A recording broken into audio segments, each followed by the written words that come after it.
What's good? This is Cam Reddish from the Atlanta Hawks, and you're watching Three Point Conversion.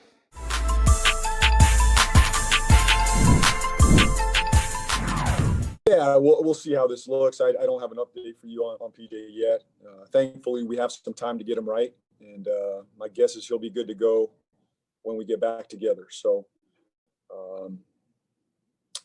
it's just one of those things, Rod. This is our season. We just keep rolling, next man up. But I'm really proud of their effort tonight. That was a fantastic performance. 48 minutes. Didn't get off to a great start, but we found our footing, and really proud of the group.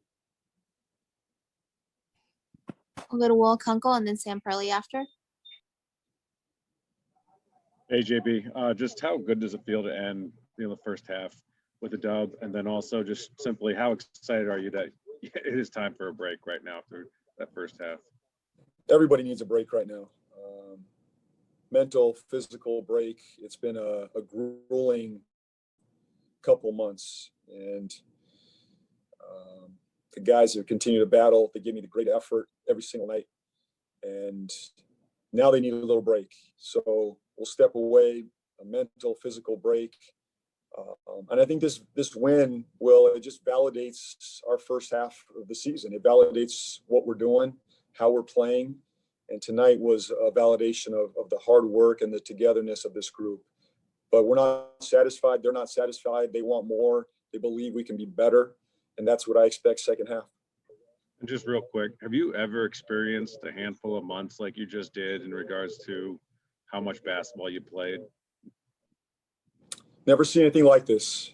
Under these circumstances, with very limited practice time, just the constant game after game, disruption, disruption in practices and games and walkthroughs in our development program. But our guys have hung together. They're focused, they're together, and they're giving me great effort. That's all I can ask during the season. And for me, that's what I'm most proud of. Sam, go ahead. Hey, JB, congrats on the win. Just two quick things. What stood out to you most in that third quarter? And then you've talked a lot about the players getting physical and mental reset. What do you plan to do during the break to kind of get away and unwind with a few days off? Well, reconnect to my family. That's the biggest thing for me. This has been a grueling season. It's been tough on them and everybody, not just me, it's everybody. This is a great couple days for me to reconnect with my kids, my wife, and just enjoy them. And I'm going to do that. That's big for me because I know the 2 months that are ahead are going to be grueling and it's going to be a grind. So that's what I'll be doing. Third quarter, I thought it was all about our defense. We said, let's come out and get 25 or less points there in that third quarter, and we got to 20. We hit our marks in 2 out of the 4 quarters defensively. So I thought that was the key tonight. Sam, was our defense overall. We did not get off to a great start. I think they had, 18 points. I think I called the timeout at 18 points. From then on out, I thought we locked in defensively, and that's where we got to get to defensively here in the second half of the season. If we can do that more consistently, we got a chance to do something special here. Thank you. Thank you. We'll go to Will and then Rick. JB, how emblematic was it of your team's first half that in your final game before the break, the two steadiest players, Terry and Gordon, were basically the ones who shined the brightest? Yeah, I thought they were both great. For Gordon to give us this effort, after, missing a few games and, still being a little bit uncomfortable out there with his hand, I thought he was fantastic. And I gave us great leadership, momentum, and he really steadied us early on. I think that the guys rallied around his spirit tonight and his aggressiveness tonight. And then Terry continued with that aggressiveness. So, both of those guys deserve a lot of credit tonight. They set the tone for us on the offensive end in their leadership and their aggressiveness. Hey, JB, Gordon said this morning when I asked him what this season has been like mentally, he said nothing in his 10 years has compared to sitting in his car in the arena loading dock for an hour, wondering if he'd even be allowed to get out of his car to play. All the absurd, all the variables, all the twists and turns. You've now gone a month with almost everybody in your rotation missing at least a little bit of time. How do you keep a sense of order in, quite frankly, a whole lot of chaos? Yeah, it's a great question, Rick. I mean, that's our season right here. The one thing I share with our guys, and I say, be where your feet are, be present where we're at. And there's a lot of uncertainty, a lot of distractions, disruptions every single day, every single week, whether it's injury or testing or, a false positive, whatever it is. Once our guys enter the locker room and enter our walls, we always say, be where your feet are, be present in that 2 hours that we have, give it your best, stay focused, do your job. And I think that our guys have done that, Rick. In general, they have been focused. When we get between the lines and we get out there on the court and we get in our locker room, our guys are present and they are focused, and they want to pull together. They want to play for one another. And I think more than anything, we're doing this together, Rick. We're getting each other through this. When certain guys have a bad night, a bad day, they're tired, there's men around them to pick them up. And I think that's what teams are about. You pick each other up through the highs, through the lows. And I think our group has done that. There have been a couple of times with injuries up in the air in pregame where you have reacted to a question with, I honestly don't know right now. The sense of uncertainty, has that been a new experience for you as a head coach? What I'm saying is, if you know somebody's out for 3 weeks, then at least you can plan around it. It seems like there's been a lot of, I don't know. There's been a lot of that. And my guess is it's going to continue throughout this year. There's a lot of uncertainty, more than I've ever seen in a season, whether it's rotation, it's, who's in, who's out, who's at shoot around, who's not. And it's not just us, it's our opponent. You're planning for a certain opponent, and all of a sudden certain guys are out or they change lineups. And I think more than anything, where I've tried to grow as a leader, as a head coach, is adapting and being flexible along the way.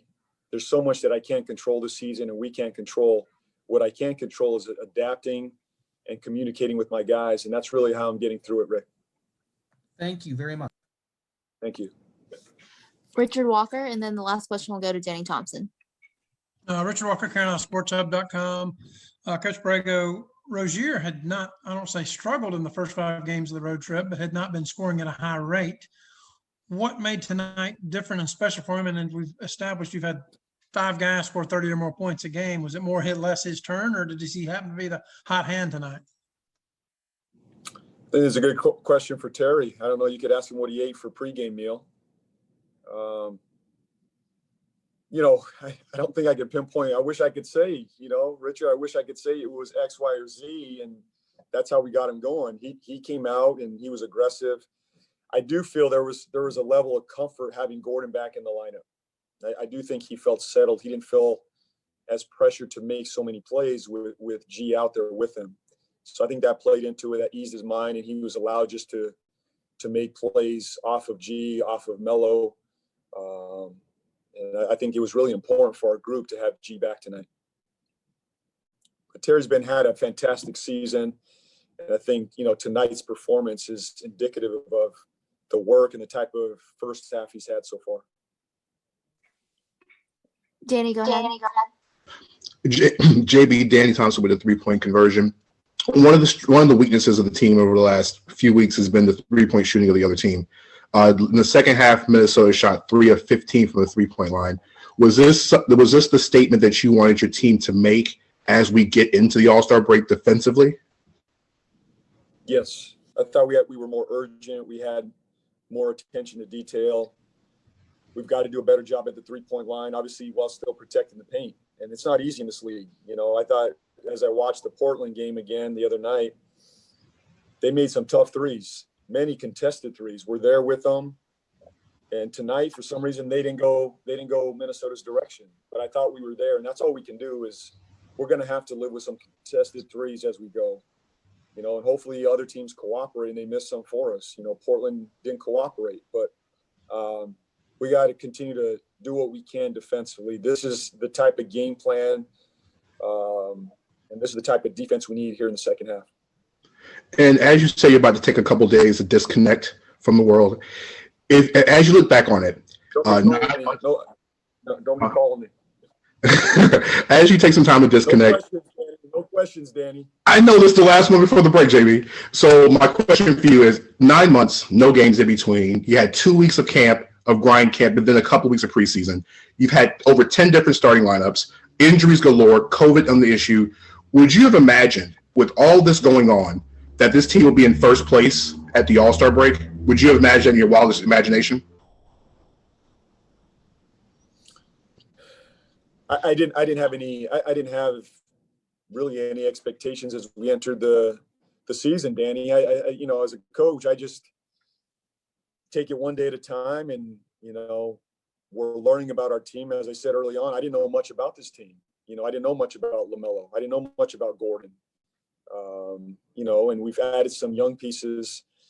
So I never want to put, you know, my expectations too high, too low. I just really go coach the group, and we figure it out as we go. And I really felt, especially this year, we just had to take it one day at a time. There was so much uncertainty that for me, I just had to roll with the punches every single day and grow this group. And that's what we've done.